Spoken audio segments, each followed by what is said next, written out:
Alrighty, what is going on, everyone? It is Bope here, and we are back for a new draft analysis for our latest league here on the channel. We've joined the ICP. No clue what ICP stands for, but we're just going to roll with it. The ICP, we were invited by our good friends Mario B and the Pokey Professor. Both guys were in the BBRD League with us. Played Mario B in a previous league as well. And Pokey Professor is a prominent face in some of the community service as well. So really appreciate them lending a hand and inviting us out here. This is a bit of a different league. This is back to low tier, which we played previously during the fall. And didn't make it too far. We were able to make it to playoffs, but that was an extreme low tier league. This one is just general low tier, so anything that you would see on normal tiers for stuff that isn't including the Ubers.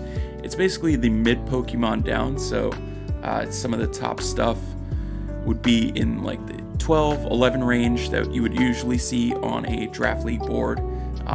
I won't get into any specifics because some of the top stuff I can explain with my top pick. But yeah, it's a 16 coach league. So that was interesting to see. We had Terra rules in mind. It was kind of the mid stuff. After like those first couple tiers of top options, then you could pretty much Terra anything that you wanted. It is a 3-type Terra league, so you choose 1 stab and 2 additional Terra types. And yeah, I won't explain it too much. You'll kind of get the gist as I'm explaining the team overall. But yeah, we were able to get a top 5 pick. I believe we were 3rd overall. Some of the things that I was considering is just because of the pool of Pokemon that we were drafting, types that are usually scarce, or at least finding good Pokemon that fit into these types in the lower tiers.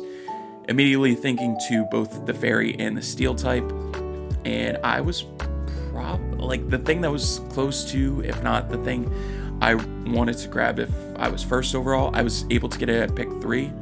I was able to grab Metagross, or Big AJ, where we are running with somewhat of a goon squad, and we'll get into it. You can already see the second pick, but we are running with a goon squad. We've got a bunch of stinky individuals, but let's get into Metagross first. Metagross is something that right around this time last year, one of my first Wi-Fi leagues, I was able to use Metagross, and it feels like one of the few Pokemon that I really have used to the best degree.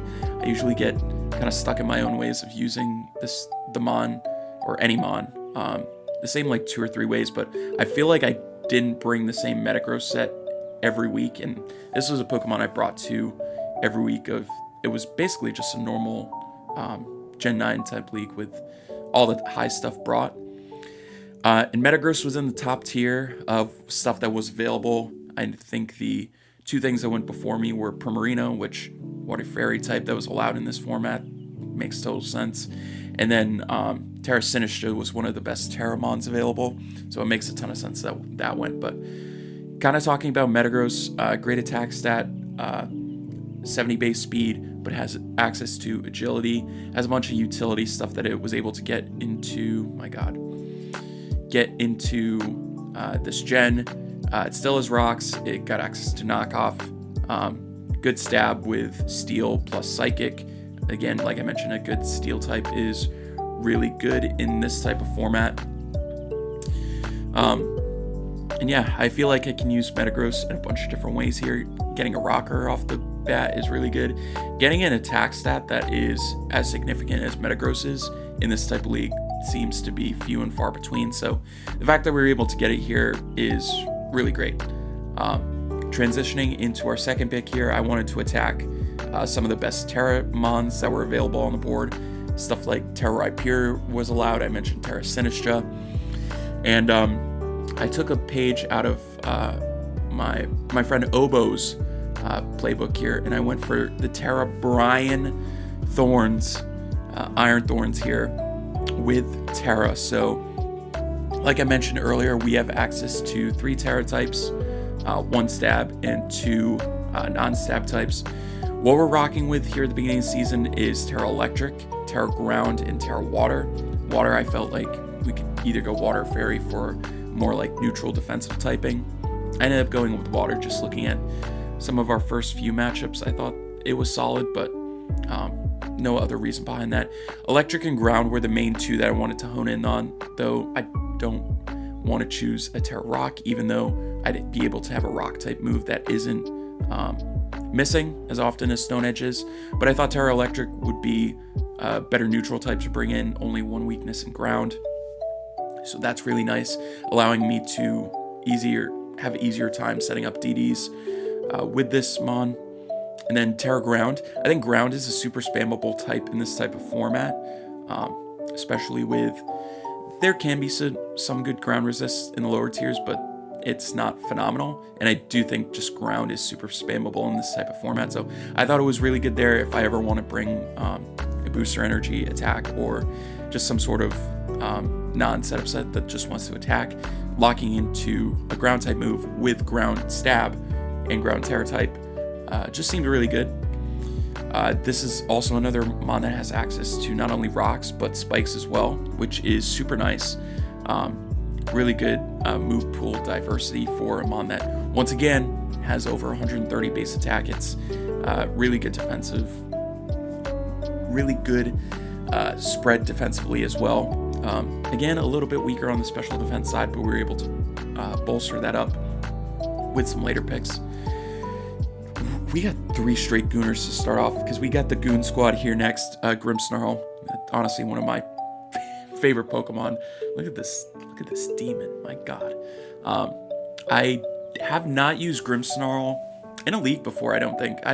Aside from Metagross going into these first 3, not familiar with Iron Thorns too much, not familiar with Grimmsnarl that much, but I know what it's able to do. It's able to set up screens, a really annoying Prankstermon with, like I mentioned, screens, Thunder Wave. It has priority parting shot, and a good stab with Dark and Fairy. Getting a Fairy here was pretty nice, to be honest, and getting both 2 really important typings in Dark and Fairy right out of the way was super nice. Having screens with 2 really prominent setup threats with both Thorns and Metagross wasn't something I really could pass up. Right now, we're lackluster in speed tiers, but I do think we're able to supplement that. If you can see the next Pokemon, we're able to supplement that right away. But yeah, having extra momentum as well with Parting Shot was nice as well to add. Next up, we went with Noivern. We're bringing the boom with this one. We've got, the Goon Squad. We've got Brian. This is, I think, one of 2 Mons that doesn't have a Brain Rot nickname, so shout out to Brian. You guys watch Teen Titans? The Brain acronym, Brian, whatever. We got Bring the Boom next. We got Noivern. Base 123 speed is super nice to add in this type of format where speed tiers are going to be more wonky than ever. You got a few things that max out above this, things like Talonflame, Electro Sui, things of that nature, but there aren't too many, so you're going to see a lot of prominent Scarfers. But Noivern is super nice. Adding a Dragon type in this format is super nice because we can spam Draco and Flying. Flying is also super spammable. A lot of super spammable typings in lower tier formats, so Noivern's able to do that, kind of make the most out of its lackluster special attack with just strong moves in general. We haven't had a proper Pivotmon yet. Has access to U-Turn. Also has access to Defog. We don't have a remover just yet. Even though we're not super weak to hazards thus far, it is still nice to have. Good move pool. It's a solid Mon I've used before. So yeah, I figured, aside from the speed tier, Noivern does provide a good amount of just tools that we found useful. And speaking of tools that we found useful, we've got Lividon here, You're Done, our Milotic here. This is one Mon I specifically targeted for no other good reason than just I wanted a strong defensive water type here. we've got a really bulky team thus far, and I figured that having a nice water type to kind of supplement that defensive core was really nice. Got access to Flip Turn this gen. Still one of the few mods that has access to Scald. Just really supplements that weak special defensive stat that we've had through the first few picks. And yeah, I just like Milotic. I think a lot of people underrate it for what it's able to do this gen. I think a lot of people kind of just pigeonhole it into this type of moveset, when I do think it has a little bit of untapped potential, and I wanna be able to use that kind of to my advantage. Just try and find different ways that I'm able to use Milotic, other than just slapping a Flame Orb on it or slapping leftovers on it and have it be a physical or special defensive Pokemon. I know I mentioned that's kind of one of the reasons I wanted to use it, but the other reason was, I don't know, I think I could use it in a different way.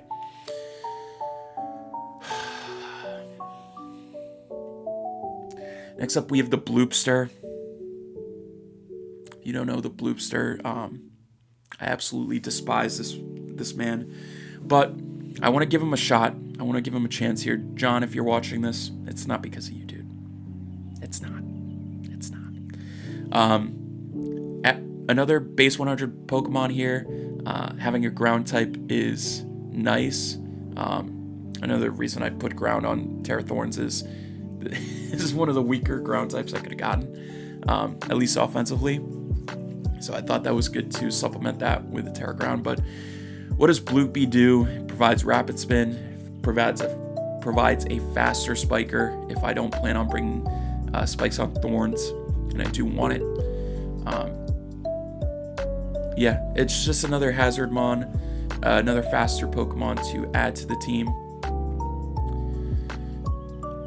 Everything that I'm kind of grabbing here in the late rounds is just stuff to help support and supplement what I want to do with the big two of Metagross and Iron Thorns here. So nothing too crazy with the Bloopster. Just looking at it in shame. Next we have Hisuian Sneasel. This is getting recorded after our week 1 game. I think I called it Sneasler every time it came out. Fighting, another spammable type in these lower tier leagues. This might be a Sneasel, but just like normal Sneasel, it's got a really solid attack stat for what it is. Base 115 speed tier, really nice for the format. Poison and fighting is pretty good. There are very few things that can counter both of those in like singular defensive matchups. I don't know, I thought this was pretty nice to not only add to our speed tiers, but just to help support some of the stuff that Thorns and Metagross might have trouble defensively breaking. If I don't bring Terra Ground, Steel types might be a little bit of an issue to my team, so just thought Sneasel was nice here, and I don't know, Rizzler, it's kind of funny, haha. Next we brought up Jersey Joe, the Houndoom, actual GOAT, if you guys remember this from Speed Draft. Houndoom is a GOAT. But I just thought this is a good Choice Scarf user in this type of format. Fire and Dark, pretty good. Just wanted to add another special attacker, because my kind of grouping so far is very physically oriented. Somewhat good coverage with Poison and Ghost coverage. You can be a fast SD Bond user if I ever want to do it that way, but I don't know. This is a good revenge killer if I am trying to set up an end game with either of the big two, and just I'm not able to super clean up the game. This Houndoom can do that, simply put. Then we've got Oranguru, brother, Oranguru. Shout out Nexus. Sorry, Wagon. This is our other Terramon. So what it costs to Terra Thorns. The Oranguru type price range was the best thing that we could Terra. And I just thought, Oranguru, kind of bulky, but this is just kind of for the memes. I do want to use Oranguru a few times, but yeah, I think it'll be fun. This is big justice. So yeah, that's kind of the team. This was kind of a laid back intro to what we're going to be doing in this league. Kind of be fun because I've been kind of not burnt out, but a little tired of standard format. So this is honestly really welcoming to me. I really appreciate being invited to this, and a lot of cool coaches that are involved. We play against Pup week 1. We played against Pup in BBRD League week 1 as well. Some veteran guys you might be familiar with. 6 Foot Hacks is in this league. Jack, aka Gravy, is in this league. I already mentioned Mario. And the Pokemon Professor. And then some new faces as well that I'm not familiar with, but I'm looking forward to playing as well. So super excited about this. I'll say this right here at the end. Oranguru is Terra Psychic, Berry, and Steel. Not sure if that will last too long because I kind of want to add Terra Normal to this thing. But we'll see. This guy's Trick Room as well, so if I ever want a Trick Room angle, it'll be through Oranguru. Yeah, I don't want to take up too much time here. Make sure you're checking out next week's video. It is our week 1 battle against Pup, like I mentioned, and that was a super fun one. So yeah, that'll be it for me, guys. Make sure you're checking out the other coaches in the description down below, leaving a like, checking out the BBRD League playlist if you haven't seen that already. It should be down below as well, one of the first things linked. And yeah, we will see you in the next one. We will see you in the week 1 battle. Peace.